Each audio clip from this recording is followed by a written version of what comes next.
everybody, I'm Melissa. Thank you so much for following along as I explore the unique charm of Japan's Takarazuka Revue. So in last week's episode, I looked at the Takarazuka star system and how it essentially determines casting decisions for Takarazuka productions. In this week's episode, I'm going to be looking at a topic that might be a bit surprising for anyone new to Takarazuka, as I attempt to answer the question, how are Takarazuka actresses' stage names decided? So I'll be getting into the process of how actresses choose their stage names, as well as touching a little bit on the importance of nicknames in Takarazuka. To start off, all Takarazuka actresses must adopt a stage name. This stage name is selected while the actress studies at the Takarazuka Music School and is announced on the Takarazuka official website following the student's graduation ceremony. There is a rule that all real names should be kept confidential in order to ensure the actress's privacy. Actually, in the Japanese entertainment industry more generally, stage names are incredibly common, even more so than in Hollywood, so Takarazuka's rule is really not that strange. Many actresses will continue to be known by their stage name publicly long after they graduate from Takarazuka, including actresses who leave the entertainment industry and pursue some other kind of career.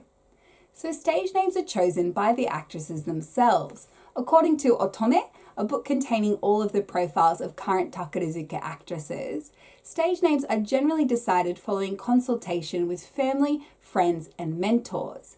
However, there are of course standards and approval from Takarazuka is required. Names may be rejected for a number of different reasons. For example, while an actress may use their real given name as part of their stage name, they are not permitted to use their last name. Another reason for rejection might be if a name is too similar to a previous actress's name, especially a previous popular actress's name. In addition, as I'll get into a little bit later, if the characters used are too complex or difficult to read, this may also be a reason for rejection.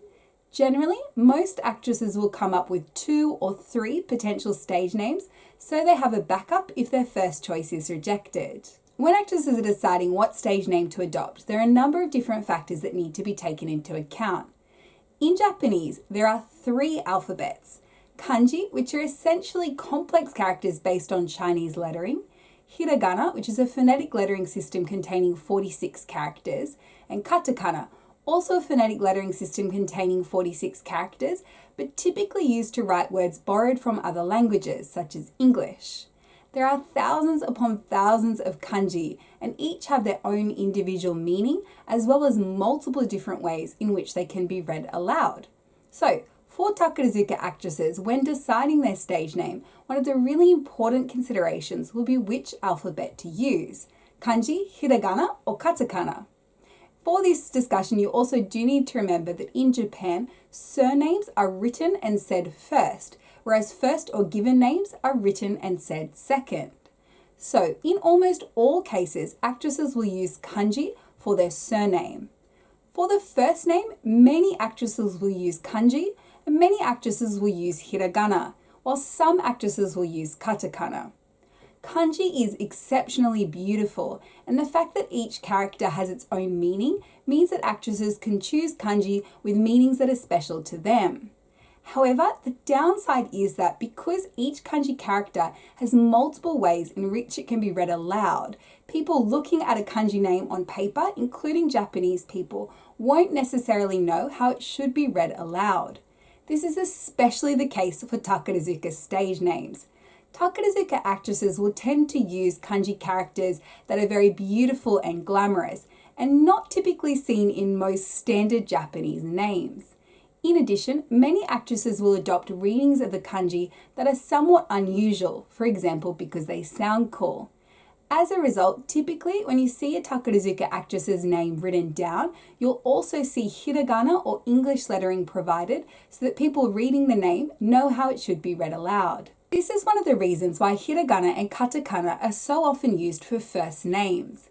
While they don't have their own individual meanings like kanji, they are phonetic, so anyone reading them knows how they should be said aloud. A common combination in Takarazuka is to have a surname made up of 2 kanji and a first name made up of 3 hiragana.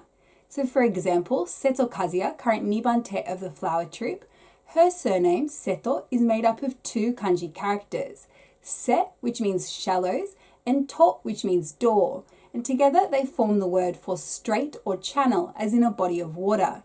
Her first name, Kazuya, is made up of 3 hiragana. This is by no means the only combination though. Some actresses will have 1 or 3 kanji in their surname, and you'll even see some actresses who use a mix of kanji and hiragana in their first name. In addition, in recent years, there has been kind of an increase in the number of first names using katakana. This may be because, especially amongst the younger generation, katakana has a very cool image in Japan, probably because it is a little bit westernized. So recently in Takarazuka, you do see some Western style names, for example, Sarah and Anna. In terms of choosing what kanji characters to use, there are a number of different important considerations. For example, some actresses will choose a kanji character that is also used in the name of another Takarazuka actress they admire. Some actresses will choose a character that has a relationship to their family or hometown, while other actresses will choose a character just because they like it. For example, Tenju Mitsuki, an otokoyaku in the Star Troupe, the kanji for 10 means angel, and Tenju Mitsuki is known to collect angel goods. In addition, there's also a group of kanji that are regularly seen in Takarazuka stage names because they have particularly beautiful or glamorous meanings. These include the kanji for sound, moon, hope, truth, beauty, blossom, and flower. In addition, kanji will also be chosen based on how they sound when they're read together, as of course a nice sounding name is really important. Another factor will be the number of lines or strokes used to write a kanji. Takarazuka actresses will of course need to be able to sign their name quickly, and Takarazuka fans also often write handwritten letters to actresses. So if an actress chooses a really complicated kanji, it will just be difficult for everyone involved. In addition, otokoyaku do tend to have more masculine sounding names, while musumeyaku do tend to have more feminine sounding names. So for example, Seto Kazuya, who I mentioned earlier, Kazuya is a real male name in Japan. However, it's certainly not always the case that a name is masculine or feminine sounding, and many names could be read as either an otokoyaku or musumeyaku name. With choosing a name, while selecting a name that's easy to read might seem like a great idea, there may also be a trade-off. It may be less memorable this way. So it's really important to try to find a balance between a name that is unique, but not so unique that it is impossible to read or remember. Once an actress chooses their stage name and it is approved, it will tend to stick with them. There have been a few occasions where actresses have changed their stage names after entering Takarazuka, with these changes announced on the official Takarazuka website. However, this is pretty rare. One other thing to consider is that Takarazuka often provides the English lettering for names, for example on the Takarazuka website or in Otome. Interestingly, these names will be reversed to fit with the Western naming style, so the actress's first or given name will be listed first and the surname will be listed second. This remains the Takarazuka practice despite the fact that Prime Minister Abe Shinzo requested a few years ago that Western media refer to Japanese people using the Japanese naming style, so surname first. In Japanese culture, it is very common to refer to people only by their surname, especially co-workers, with first names often reserved for friends only. When I speak about Takarazuka actresses, I stick to the Japanese naming practice only because if I started to swap around, when I speak Japanese, there's a chance I could get confused and that would be quite rude. Basically, if you want to talk about a Takarazuka actress in English, I think the safest practice is to say the full name, regardless of which name you say first, or only the surname, although there's a really important caveat that I'm about to get into. So, Takarazuka actresses' stage names are incredibly important, but often just as important will be their nickname. Actually, many actresses are known more so by their nickname than their stage name. Actresses' nicknames are listed on the Takarazuka website and in their profile in Otome. Often a number of different nicknames will be listed, up to around 4, but often only 1 or 2 will be used. These nicknames are usually given to the actress by the people surrounding them, so often other Takarazuka Music School students. There are a number of different bases for these nicknames. For example, some nicknames are based on an actress's real first name. So Mikaze Suzuho, current top star of the Cosmos troupe, her nickname is Yurika, her real first name. Other nicknames will be based on an actress's first stage name or a shortened version of it. So Ayakaze Sakina, current Nibante of the Snow troupe, her nickname is Saki. Other nicknames will be a kind of sing-song or rhythmic version of the stage name. So Tenju Mitsuki, one of her nicknames is Tenten.